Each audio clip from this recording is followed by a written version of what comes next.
Merci Madame la Ministre. La parole est à Madame Nadia Ramassani.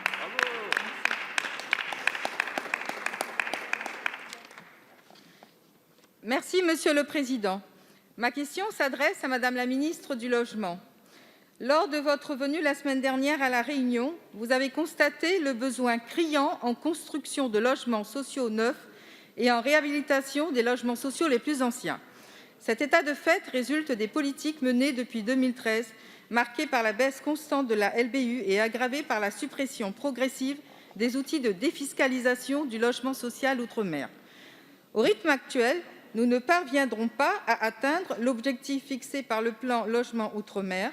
Pour preuve, moins de 2000 logements ont été construits par an ces dernières années et avec la crise Covid, ces chiffres seront aussi médiocres. Quant aux besoins de rénovation en 2019, 649 logements seulement ont été rénovés alors que plus de 17 000 logements sont recensés comme indignes. Sur la base de ce constat, plus de 20 000 familles sont toujours en attente d'un logement social, sans compter les 100 000 Réunionnais recensés en situation de mal-logement. En dépit des effets d'annonce et des chiffres faramineux communiqués, 180 millions d'euros pour les opérations de rénovation urbaine, 50 millions d'euros pour la LBU, rien n'indique que les services de l'État et les opérateurs concernés sont en ordre de marche pour rattraper ces retards qui perdurent et qui aujourd'hui sont devenus inadmissibles.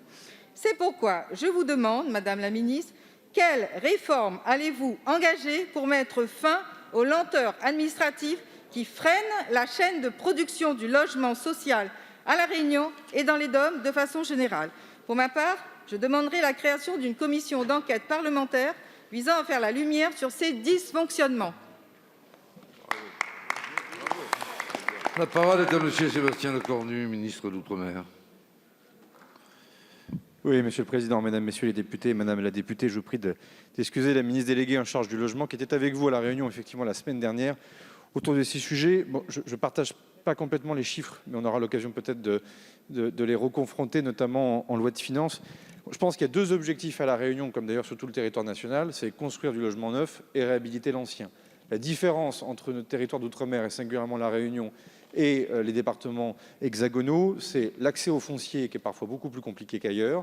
Toutes les commissions d'enquête pourront l'établir, on le sait déjà, il faut trouver des solutions, j'y reviendrai.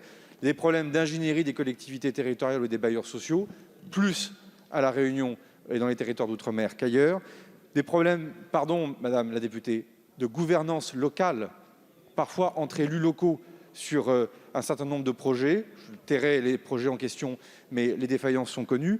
Et puis, bien sûr, des difficultés propres au coût des matériaux qui sont plus chers qu'ailleurs et qui, malheureusement, ne vont pas en diminuant. Et donc, évidemment, l'enjeu est de taille. Alors, l'État met des moyens pour répondre. Quand je dis que je ne suis pas d'accord sur les chiffres, moi, je donne un seul chiffre.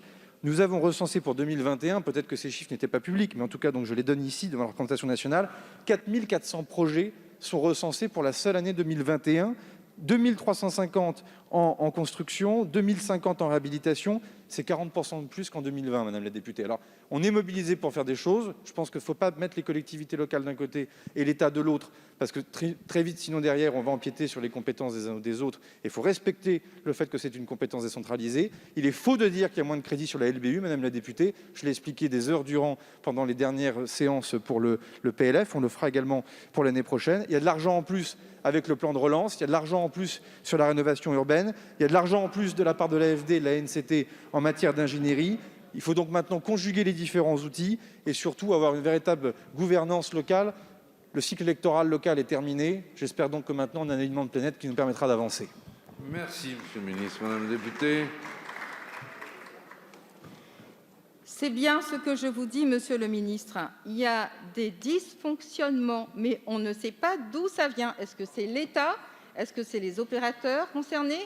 Donc c'est pour ça que je vous dis qu'il faut qu'on mette de la lumière, parce que ce n'est pas normal que vous annoncez des chiffres et que le nombre de logements diminue.